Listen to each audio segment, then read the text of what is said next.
রূপা,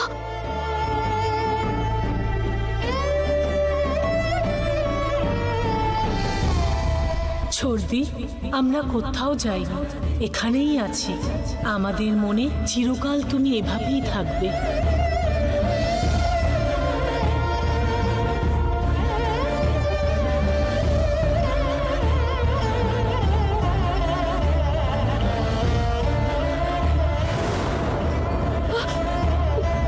রূপা, রূপা, রূপা, রূপা।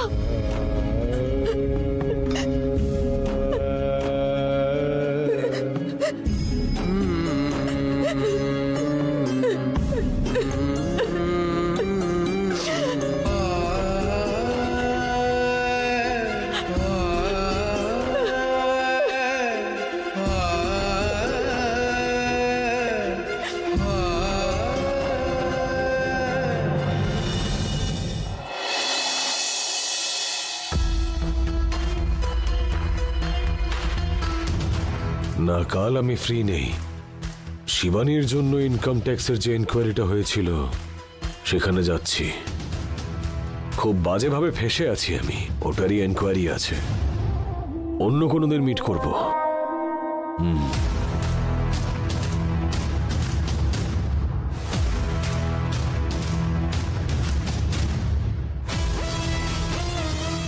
এইখানে? হ্যাঁ বস, এই তো এখানে।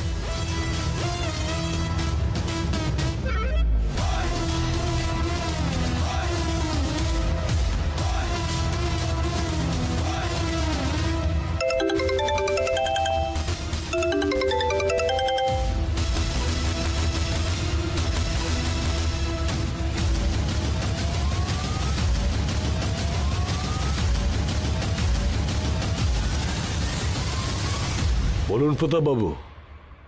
সায়ন বাবু, দ্বিতীয় উইকেটটাও পড়ে গেছে। ওয়াও, কে? কমলা মা। তাই নাকি? আমার তো বিশ্বাসই হচ্ছে না। কমলার সাথে শিবানীর এত ভালো বন্ডিং ছিল তো? আরে যতই বন্ডিং থাক না, দুর্গার শরীরের মধ্যে রয়েছেন আমাদের জেমস বন্ড। যেমনই বন্ডিং থাক না কেন, আমাদের বাবা ভেঙে দেবে। ভেবেছিলাম শিবানীকে অশোকের থেকে দূরে করা সম্ভব, কিন্তু কমলার থেকে শিবানীকে যে দূরে করা সম্ভব এটা কল্পনা করিনি। কিন্তু আপনি সেটা করে দেখিয়েছেন। গ্রেট, খুব ভালো একটা খবর দিলেন। বলছিলাম যে আন্টি আর নন্দিনীকে নিয়ে একদিন বাড়িতে আসুন, ভালো করে একটা দিন কাটানো যাবে। এখানেই আছে, দিচ্ছি। সায়ন বাবু। ও, সায়ন বাবু কেমন আছেন? আমি ভালো আছি আন্টি। আমাকে তো আপনি ভুলেই গেছেন। না না, গ্রামে গিয়েছিলাম তো, সেই জন্য আপনার সাথে যোগাযোগ করতে পারিনি। আসলে আমি কোনো কাজই ঠিকমতো করতে পারছিলাম না, সেই জন্যই আপনাকে আর লজ্জায় ফোন করতে পারিনি। এখন ওই বাবা এসেছেন তো বাড়িতে, সেই জন্য একটু ভরসা পাচ্ছি। হ্যাঁ, আমি তো ভেবেছিলাম যে উনি কিছু করতেই পারবেন না, কিন্তু উনি আমাকে ভুল প্রুফ করেছেন। এই বাবা কিন্তু কম কিছু নন। শকুনির ধূর্ততা আর শ্রীকৃষ্ণের মতো শক্তি দুটোই আছে ওনার মধ্যে। কলিযুগে যদি যুদ্ধ লাগে তাহলে অন্যায়কেই উনি জিতিয়ে দেবেন। খুব তাড়াতাড়ি ওই পুরো ইন্ডাস্ট্রি আমাদের হাতে চলে আসবে। ওই দিনটা যেন খুব তাড়াতাড়ি আসে। নন্দিনী আছে, কথা বলবেন? দেব? দিন না আন্টি। হ্যাঁ, নন্দিনী।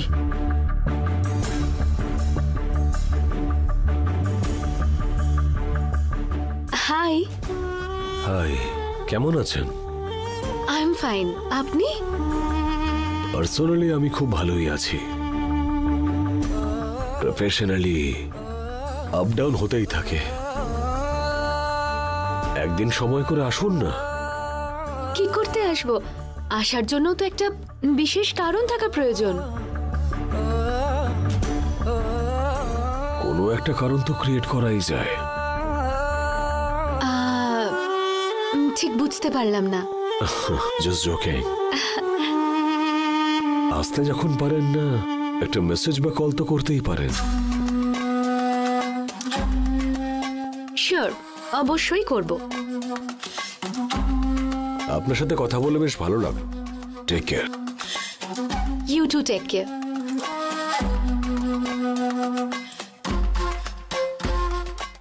মামাকে দিচ্ছি। না না থাক। ঠিক আছে, বাই।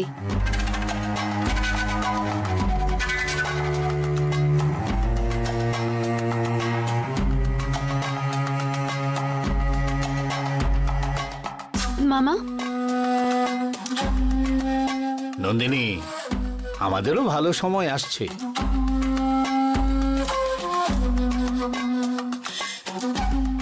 লাইফে তুইও সেটেল হবি, আমরাও সেটেল হব।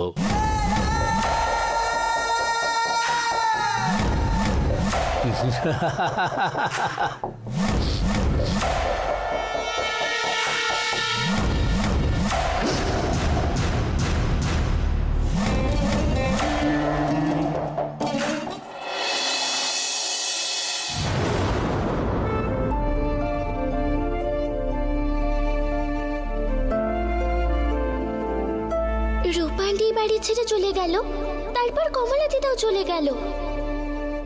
হচ্ছে এই বাড়িতে তান্ত্রিকটা কিন্তু খুব বাড়াবাড়ি করছে। এই বাড়ির পরিস্থিতিটাই খারাপ করে দিচ্ছে।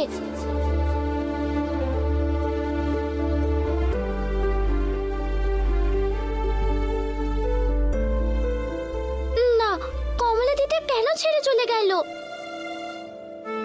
কি জানি কেন হচ্ছে এসব। দিদিরও তো এখন কোনো শক্তি নেই, থাকলেও নিশ্চয়ই এখন